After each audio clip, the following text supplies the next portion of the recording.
Alright, welcome back to Album Review. What's up? This week we're looking at an artist we've done before. This is Megadeth. This is, I don't know which album, probably like their sixth album or so. Six or something. It's 1994's Youthanasia, which we've done Peace Sells But Who's Buying, which is probably one of my personal favorites by them, and probably one of their heaviest sounding ones. We did that like 2 years ago or so. I'd go check out that episode. Links up there. And is this your first Megadeth album? It is. Okay. I've never listened to any Megadeth before, really. Okay. I knew like one or two songs, but they weren't from this album. I wouldn't think so. So yeah, it was a fresh experience for me. Yeah. This isn't one of their most famous albums, but it's a very well-renowned like Megadeth album. Like this is probably like within like the upper top 10 of like their albums. This is one that a lot of people like. And this is also one where they started to get a little less heavy with their sound, because like they're one of the big four of thrash, like with Metallica and Slayer and Anthrax, but this is not a thrash album. This is more like a heavy metal, like kind of classic 70s, 80s sound, but with like the 90s flair to it, with ballads and shit like that going on throughout the album. Yeah, it kind of sounded like it was progressing with like The popular times, rock yeah. at the time, because it gave me a lot of like Bon Jovi vibes at times. Even. Yeah. Like that kind of sound sometimes. It's a lot more of a mainstream sound than what they would be known for off of their classics like Peace Sells or Rust in Peace, or even their biggest album, Countdown to Extinction, which came out just before this one. That's the one with like the biggest hits off of it. Okay. So I guess we'll just jump into this album. I don't have much else to say. Yeah. I have seen them live, and there is only one song off this album that I did hear, so we'll talk about it when we get to it. Okay. The first track is Reckoning Day. This is one of the big hits. I like this one. It's a really good opening track. It sets the tone for the album, I think, pretty well. Definitely, yeah. I thought that it was like, it sounded really dramatic right off the bat, and like, I thought the bridge on the like later half of this track was cool sounding. Yeah, the guitar definitely. Really good.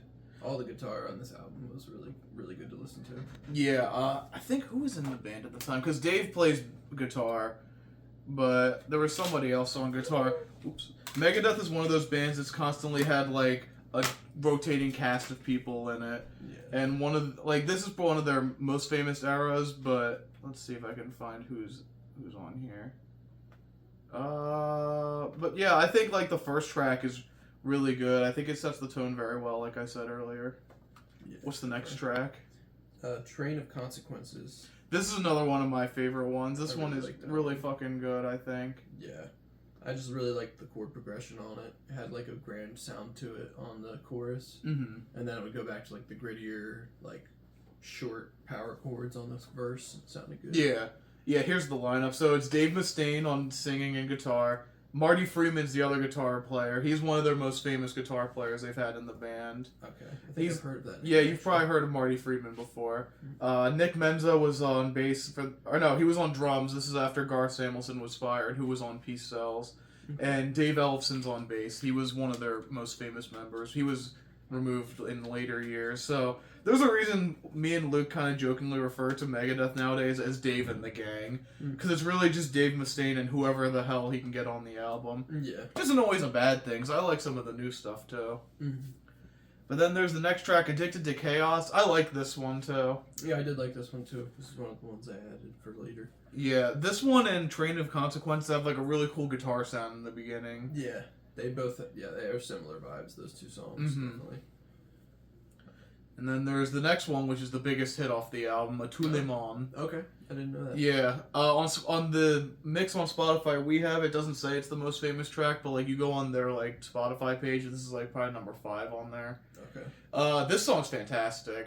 This is my favorite off the album probably. It's it's a little slower compared to the other ones. Yeah, It's got more of a ballady sound. definitely. And I really like this one. This one they did play live, and it was pretty good. Okay. Yeah, I did really like this song, and I think like most of the album isn't really this slow, but there are definitely different sounds throughout the album. Yeah. Like it's there's heavier sounding songs, but then there's the songs that, like I was saying, sound kind of like Bon Jovi, like pretty mainstream sounding, and then there's this song, so it's a lot of different vibes, and I thought that this was like a good spot to put it to.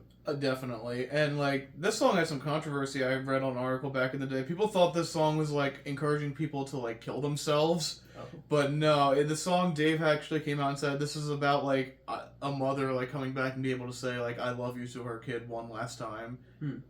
But like people interpreted it a little differently, and it got Megadeth in a little bit of trouble back in the day. Wow. But it wasn't their fault. It's just people not understanding music, Yeah. or blaming the artists for stuff that people do. Yep. Which that's nothing new. The next track is Elysian Fields. This one's not bad. It's definitely one of my lesser favorites on the album. Yeah. But like, it's not a bad track by any means. Yeah, it wasn't bad. It wasn't one of the ones that I like saved. Thought was too notable. Yeah, I thought it was kind of predictable at times. Yeah. It was just all right. The next one's The Killing Road. I like The Killing Road. This is another pretty good one. Yeah, that one was good. This is a heavier track. Mm-hmm. One of the heavier ones, but another one of my personal favorites, definitely. Yeah. Next is what is this? Blood of Heroes. Mm-hmm. This one's not bad either. I kind of like this one too. Yeah, this one was okay to me. Yeah, I mean it's not one of the better tracks, but I do enjoy this one. Yeah. If the disc won't stay in. Next is Family Tree. This one's not too bad. Yeah, like, this one was interesting. Yeah, it had like a Halloween-y sound to it for some reason. Yeah.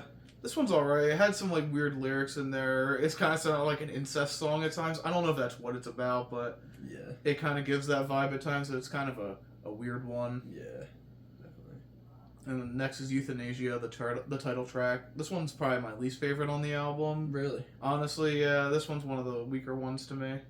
I didn't mind this one. I liked this track and the next one both had very like slowed down drum beats. So yeah, I kind of liked that. Yeah, I do enjoy that because I do like the next track. I Thought I Knew It All. Yeah, another like kind of power ballady at times. Yeah, but I really like this one. I love the guitar in it. Agreed. It's a good one. Definitely one of my more favorites on the album. Yeah, the last few are some of my favorites too. Black Curtains next, fantastic to me. I love the grittiness in the voice in this one. I mean, Dave's always like he's had this interesting range, a very raspy range compared to like the other big four members. Like he's definitely the most pronounced. Yeah. But you either love or hate Dave's style of singing, but I think it sounds pretty good, at least in this album too. And there's time he switches his voice on this album a lot too. Yeah, this is a very more like this one shows his range a lot more than some of the other ones. And like on a lot of the choruses they'll have like multiple tracked vocals for the chorus, and it sounds like that's kind of where it gives me that more mainstream, almost Bon Jovi sound. Yeah. But then he'll come back to the more kind of Metallica sounding, like grittier voice, yeah.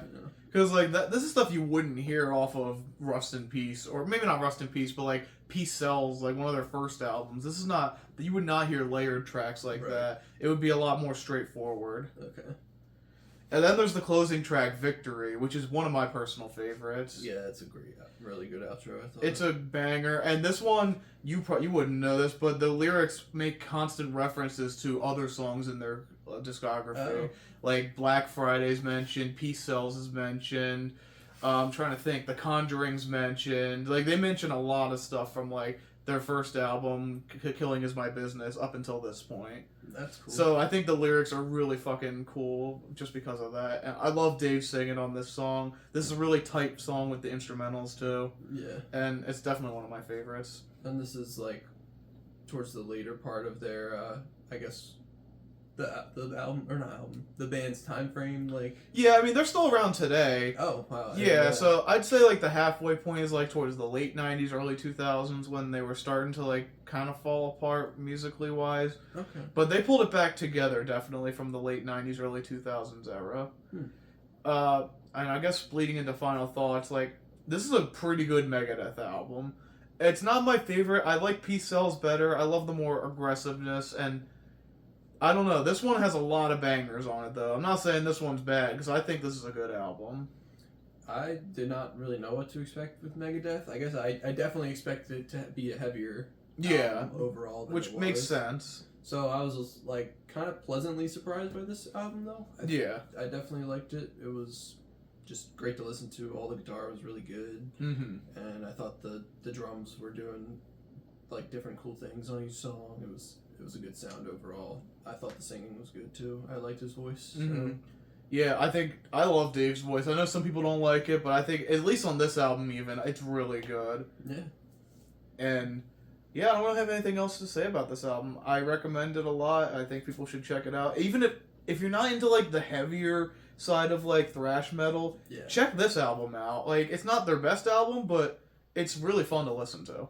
Yeah, and probably that might be the case for a lot of those like the bands that they're compared to. And Yeah. stuff. Probably around this time is when they started to change their sound a bit. Yeah, because Metallica had like the Black Album. They would release Load a year or two later. Yeah. Like they were going definitely for like a softer sound, trying to keep up with stuff at the times. Yeah, exactly. And then there's Slayer, but we'll talk about them another day.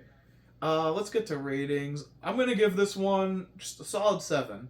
I think it's a pretty good album. I wouldn't give it much higher because, like, again, there's those middle tracks I don't really care for, Yeah. and it's just not as kick-ass as Peace Sells or even some of their other greats like Rust in Peace. But it's definitely like probably like a number 7-6 on their discography rankings, which is still pretty damn good. I was actually also going to give it a 7. All right. Because, yeah, I liked like at least half the tracks, but Yeah. the other half, like more songs that I really would come back to. Some of them didn't have any too notable parts to them, honestly. Yeah.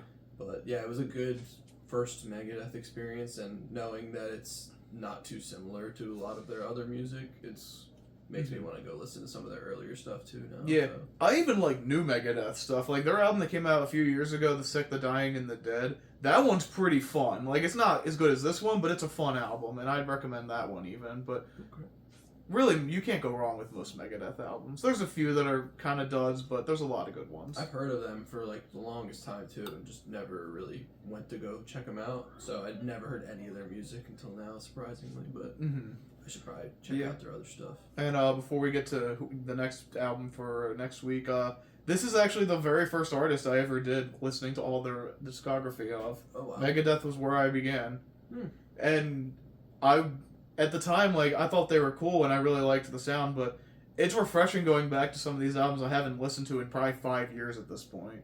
Like, this one, it's been a very long time since I listened to it, and it makes me want to re-listen to a lot of Megadeth. Yeah, that's cool. Okay. What have you got for us this week, though? So, I'm gonna go with some rap.